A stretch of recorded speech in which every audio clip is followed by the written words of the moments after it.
Falls ఇన్ఫర్మేషన్ని కానీ falls స్టేట్మెంట్ని కానీ పాస్ చేయడము లేదా స్ప్రెడ్ చేయడము సర్క్యులేట్ చేయడము ఇవన్నీ చట్టరీత్యా నేరం.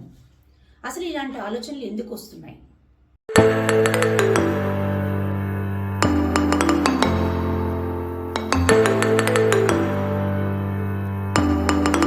హలో వ్యూయర్స్, నమస్కారం. Welcome to law desk channel. ఏదైనా ఒక ఇన్ఫర్మేషను మనకి వాట్సాప్ ద్వారా కానీ లేదా మెయిల్ ద్వారా కానీ వచ్చిందనుకోండి, దాన్ని ఒకసారి చదువుతాం. దానిలో నిజాలు ఉన్నాయా లేదా అనేది ఆలోచించాం. ఇమ్మీడియట్గా ఏం చేస్తాము, దాన్ని షేర్ చేస్తాం. వాట్సాప్లో కానీ లేదంటే మెయిల్ ద్వారా కానీ మళ్ళీ ఇంకొకరికి షేర్ చేస్తాం. అంటే మనకు వచ్చిన ఇన్ఫర్మేషన్ని మనం చదివి దానిలో నిజం ఎంత ఉంది అని తెలుసుకునే దానికన్నా ఇంట్రెస్ట్ ఎక్కడ చూపిస్తున్నాం? వేరే వాళ్ళకి షేర్ చేయడంలో చూపిస్తున్నాం. అంటే అసలు ఇన్ఫర్మేషన్ని పాస్ చేయడము, స్ప్రెడ్ చేయడము, క్రియేట్ చేయడము, ఇలాంటి యాటిట్యూడ్ని కలిగి ఉన్న వాళ్ళు రెండు రకాల వాళ్ళు ఉంటారు.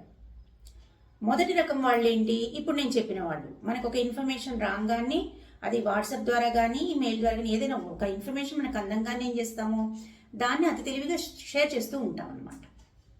ఇలా స్ప్రెడ్ చేస్తూ వెళ్ళిపోతారు.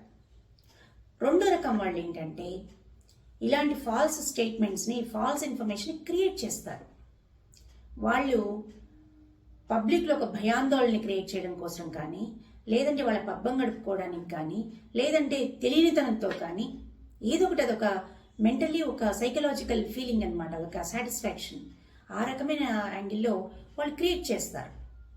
సో ఈ రెండు రకాల వాళ్ళు పబ్లిక్ డేంజరే, సొసైటీకి డేంజర్. ఈ రెండు రకాల వాళ్ళు అసలు ఇది తప్ప ఒప్ప ఆలోచించకుండా స్ప్రెడ్ చేయడము తప్పే, అలాంటి ఫాల్స్ ఇన్ఫర్మేషన్ని క్రియేట్ చేయడము తప్పే.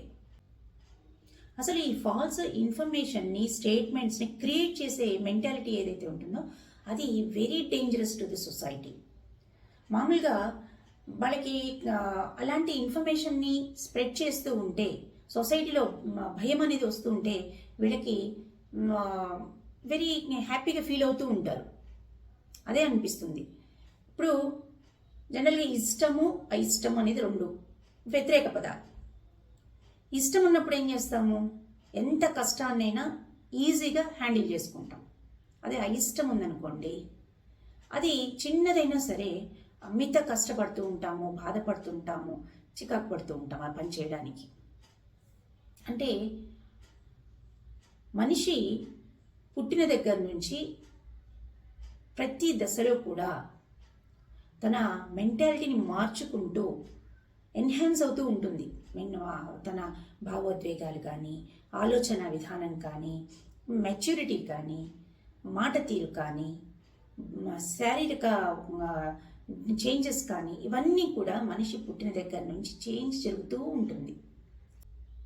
అయితే కొంతమంది వాళ్ళ మెంటాలిటీ డిఫరెంట్గా ఉంటుంది. కౌమార దశ అంటాం. అంటే టెండర్ ఏజ్, 14 సంవత్సరాల నుంచి 18 సంవత్సరాల వరకు కౌమార దశ అంటారు. ఇలాంటి పిల్లల విషయంలో తల్లిదండ్రులు చాలా జాగ్రత్తగా ఉండాలి. ఈ ఏజ్ పిల్లలు ఎక్కువగా భావోద్వేగానికి లోనవుతూ ఉంటారు. శారీరకంగా మార్పులు జరుగుతుంటాయి వాళ్ళలో. ఇలాంటి వయసున్న పిల్లలు జనరల్గా ఫ్రెండ్స్తో కానీ లేదా ఒంటరిగా కానీ గడపడానికి ఎక్కువగా ఇష్టపడుతూ ఉంటారు. వారిని ఎవరైనా కంట్రోల్ చేయాలని ప్రయత్నిస్తే ఎక్కువగా తొందరగా రియాక్ట్ అవుతూ ఉంటారు. అందుకని టెండర్ ఏజ్లో పిల్లల్ని తల్లిదండ్రులు చాలా జాగ్రత్తగా చూసుకోవాలి. ఈ ఏజ్లో వాళ్ళు సొంతంగా నిర్ణయాలు తీసుకోవాలి అంటూ ఫోకస్ ఎక్కువగా అవ్వాలని అనుకుంటూ తాపత్రయపడుతూ ఉంటారు. ఇదంతా నేను అసలు ఈ విషయం అంతా ఎందుకు చెప్తున్నానంటే, రీసెంట్గా ఢిల్లీలో ఒక స్కూల్కి మెయిల్ వచ్చింది. అదేంటంటే ఆ స్కూల్కి ఇంకా 2 వేరే స్కూళ్ళకి బాంబు థ్రెట్ ఉంది అని దాని సారాంశం. దీంతో ఈ మెయిల్ రాగానే స్కూల్ యాజమాన్యము, మిగతా స్కూల్స్ వాళ్ళు అందరూ అలర్ట్ అయిపోయారు.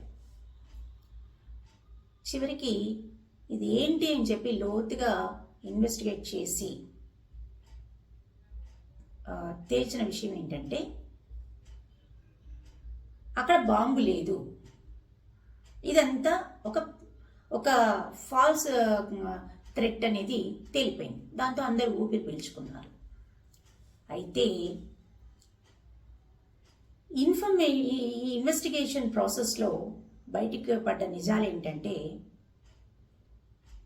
ఒక పిల్లవాడు 14 ఏళ్ల వయసు ఉన్నటువంటి ఒక పిల్లవాడు స్కూల్ స్టూడెంట్ స్కూల్కి వెళ్ళడం ఇష్టం లేక బాంబు థ్రెట్ ఉందని మెయిల్ పెట్టాడంట. అసలు ఈ ఈ ఆలోచన విధానము అనేది చూస్తే ఆశ్చర్యం వేస్తుంది. వాళ్ళు ఆ వయసులో అలాంటి డెసిషన్స్ తీసుకోవడము, సోషల్ మీడియాని వాడుకోవడము, ఇవన్నీ సొసైటీకి ఎంత అన్యాయం చేస్తున్నాయి అంటే, ఒకరిని చూసి ఒకరు అంటే వాళ్ళు అనుకున్న దాన్ని జరగకపోతే ఎంతకైనా సిద్ధపడడానికి, తెగించడానికి ధైర్యం చేస్తున్నారు. ఇలాంటిది 2019లో కూడా జరిగింది. బీహార్ అనుకుంటా, బీహార్లోనే అక్కడ ఒక వ్యక్తి తన భార్య కంట్రీని దాటి వెళ్ళిపోకూడదని చెప్పి ఎయిర్పోర్ట్ అథారిటీకి ఒక ఫాల్స్ ఇన్ఫర్మేషన్ పాస్ చేశాడు. ఏంటి అంటే, ఆ ఫ్లైట్లో ఒక లేడీ సూసైడ్ బాంబర్ ఉంది అని చెప్పి ఫాల్స్ ఇన్ఫర్మేషన్ని పాస్ చేశాడు. అసలు మనిషి సైకాలజీ ఎంత అధ్వానమైన సైకాలజీకి వెళ్ళిపోతున్నారు. వాళ్ళ ఆలోచన విధానం ఏ రకంగా మారిపోతోంది. ఇలాంటి మెంటాలిటీ ఉన్న వాళ్ళకి ఖచ్చితంగా కౌన్సిలింగ్ ఇప్పించడం చాలా మంచిది.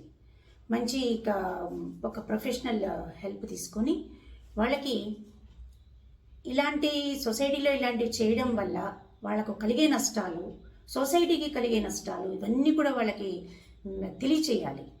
అంతేకాకుండా వాళ్ళలో ధైర్యాన్ని నింపాలి. ఏదో ఒక ఇన్సెక్యూరిటీ ఫీలింగ్ ఉండబట్టి ఇలాంటివన్నీ చేస్తుంటారు వాళ్ళు.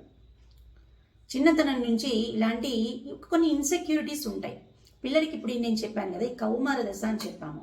ఇట్లాంటి టెండర్ ఏజ్ ఇట్లాంటి పిల్లలకి ఏమవుతుందంటే, కొంత తెలియని ఇన్సెక్యూరిటీస్ అనేవి ఆటోమేటిక్గా బాడీలో ఉంటాయి. వాళ్ళకి ఆ ఫీలింగ్స్ ఉన్నప్పుడు ఏమవుతుందంటే, ఆ క్షణంలో ఏ చేయాలనిపిస్తే చేసేస్తూ ఉంటారు. అది పెద్దలు గమనించకపోబట్టి అది పెద్ద అయ్యే కొద్ది ఏమవుతుంది, సొసైటీ మీద ప్రభావాన్ని ఎక్కువ చూపిస్తుంది. చిన్నప్పుడు వాళ్ళ కుటుంబం మీద, లేదా ఇప్పుడు ఒక ఎగ్జాంపుల్ చెప్పాను, స్కూల్ పిల్లలు, అది సొసైటీ మీద ప్రభావమే కదా. సో ఏంటంటే, వాళ్ళకి మంచి కౌన్సిలింగ్ అనేది ఇప్పించడం మంచిది.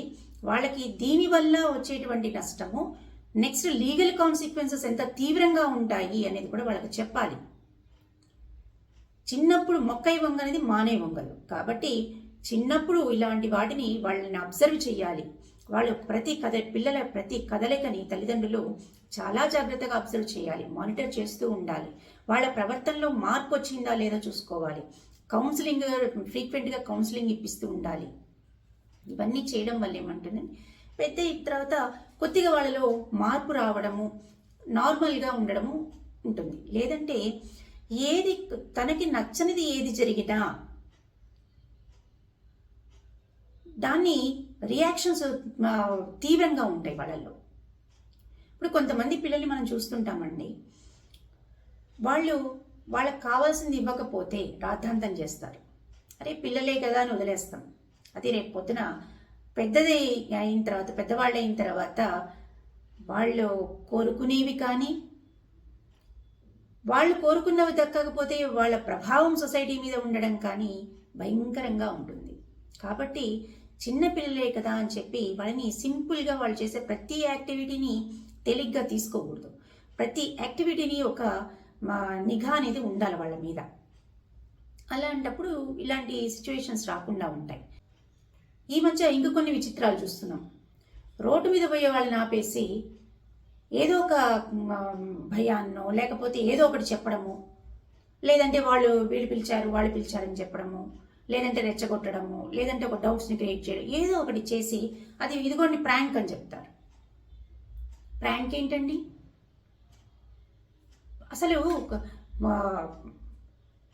అసలు ఈ యాటిట్యూడ్ ఏంటి అంటే, జీవితంలో ఎంటర్టైన్మెంట్ కోసము ఏదైనా చేసేస్తారా? కొన్ని సందర్భాల్లో దానిలో ఎంతమంది బాధపడుతున్న వాళ్ళు ఉన్నారు, ఆ క్షణంలో భయపడే వాళ్ళు ఎంతమంది ఉంటున్నారో గమనించారా?